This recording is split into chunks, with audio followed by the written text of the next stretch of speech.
Uma coisa que paradigmas dele. os meus membros que estão me assistindo sabem que eu falo isso constantemente no púlpito. O evangelho, o ministério de Jesus, ele foi pautado por uma experiência à mesa.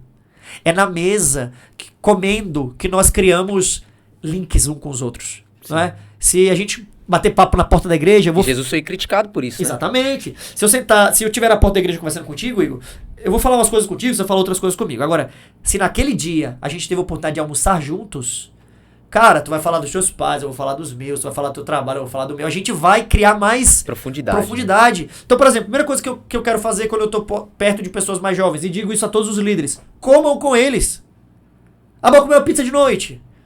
Bora, qualquer coisa. Esteja comendo com eles, esteja à mesa com eles. Não sou eu que inventei isso, foi Jesus que inventou isso. Né? Então, é estratégia básica de proximidade. Então, dentro da pós-modernidade, geração de solidão, depressão, o que é que ganha valor e vínculo? Relacionamento. Mesa, comendo juntos. O que mais?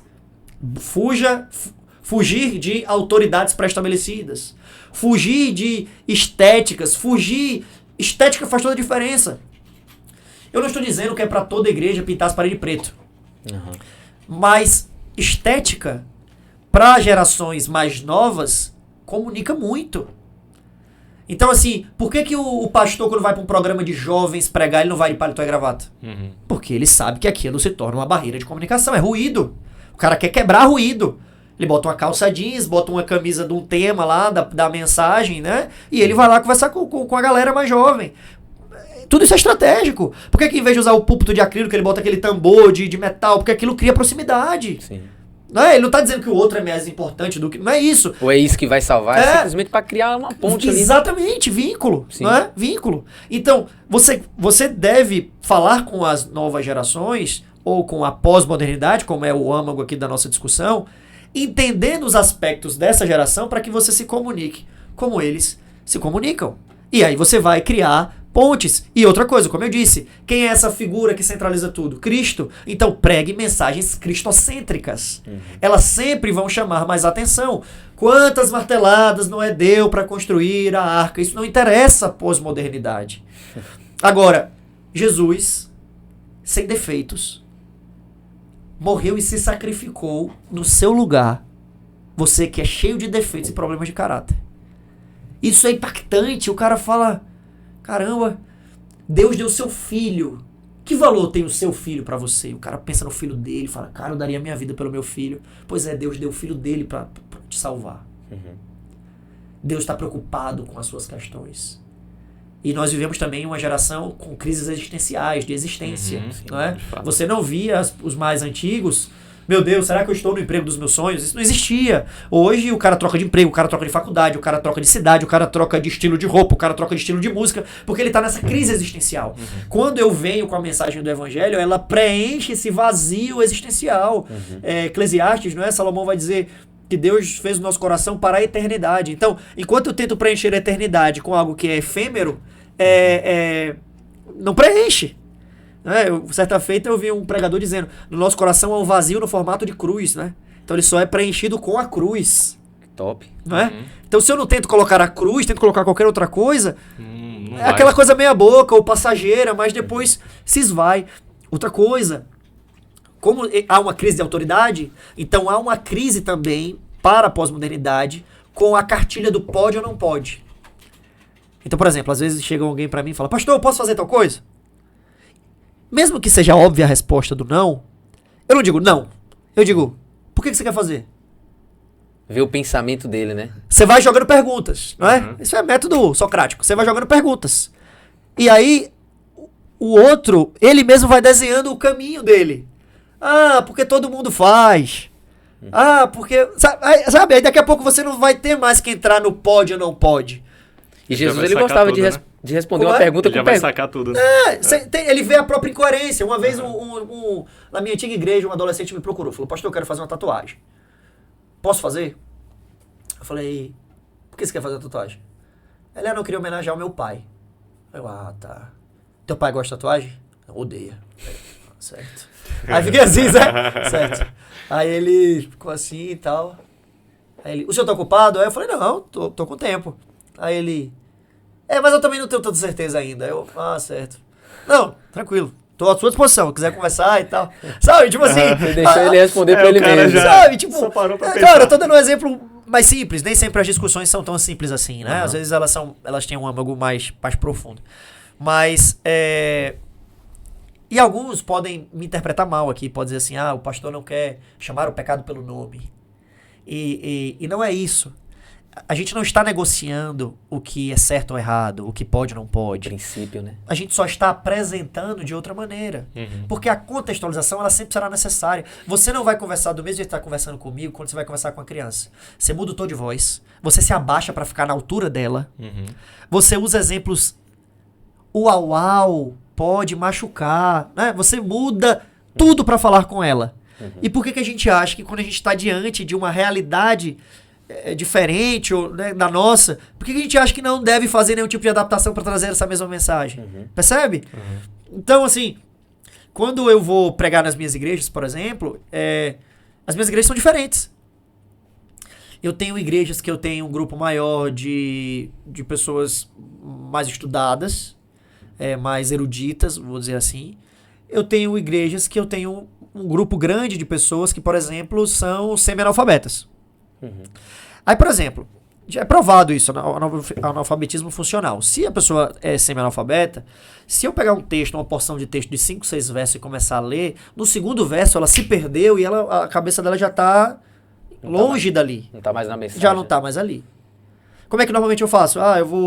Eu leio o texto, ou nem leio, eu só leio o primeiro verso. Se João Batista, leio o primeiro verso e disse, teve um homem que veio, eu fecho a minha Bíblia. Tem um homem que veio no sertão e tinha que trazer a mensagem para preparar o terreno para Jesus chegar e falar a sua mensagem.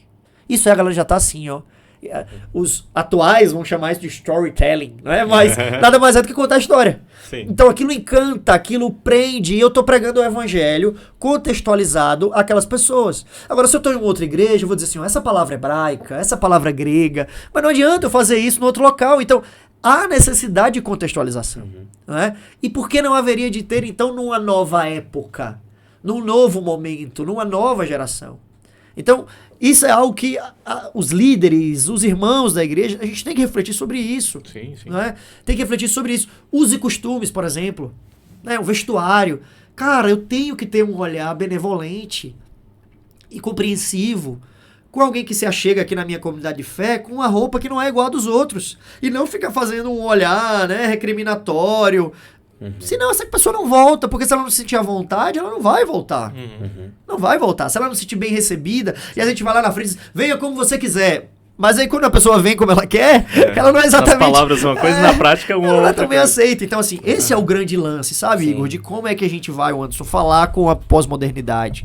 A gente precisa entender essas características para conversar com eles dentro desse prisma. Perceba, não sei se vocês discordam de mim, mas eu não tô negociando nada aqui. Sim. Sem problema. A mensagem é cristocêntrica, a mensagem vai falar de Cristo. A mensagem... Agora, por exemplo, existem algumas denominações, como a nossa, que tem um apreço por mensagens, por exemplo, sobre profecias, certo? Daniel, Apocalipse. Particularmente, mas eu tô super aberto se alguém discordar de mim, eu acho uma mensagem que, por exemplo, não é bem-vinda num primeiro momento para um público externo. Não acho que vai ser essa mensagem que vai capturar.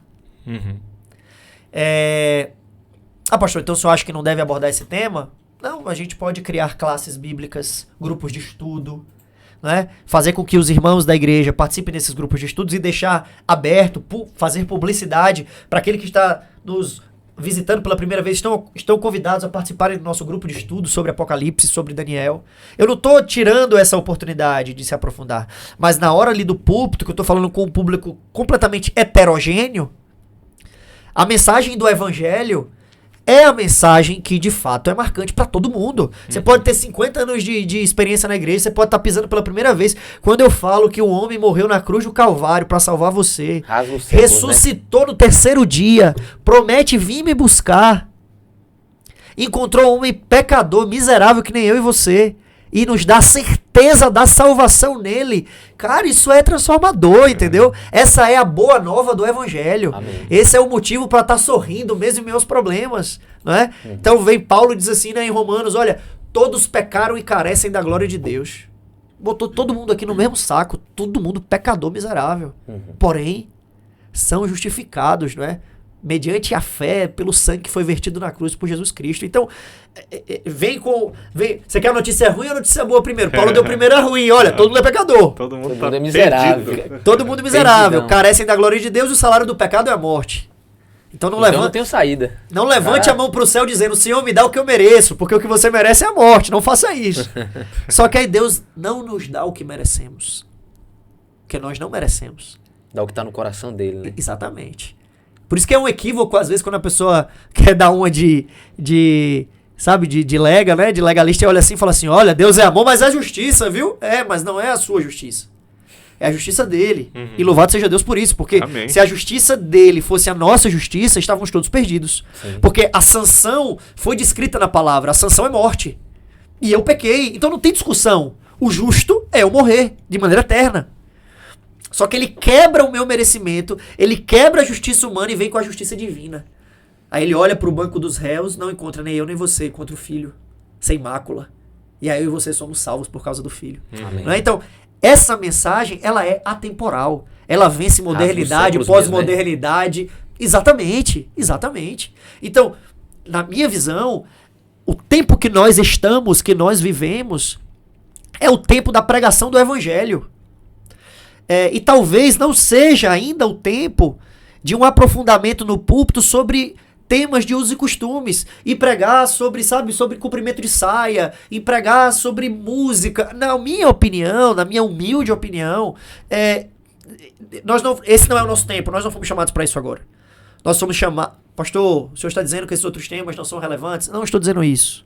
Eles podem ser abordados numa visita. De maneira individual, né? Exato, numa visita, numa classe bíblica, de outras maneiras. Mas o púlpito, que foi feito para a proclamação do evangelho, serve para a gente lidar com um problema que é de Lutero. Porque Lutero, quando abriu Romanos, ele ficou de cara que, como assim eu não tinha entendido essa tal dessa justificação pela fé?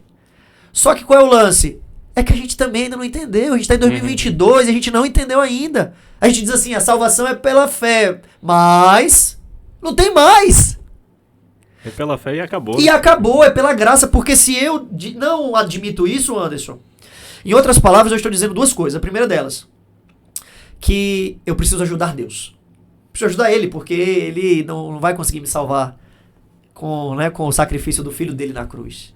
E estou dizendo consequentemente, e meio óbvio aqui, de que o sacrifício de Cristo é algo insuficiente.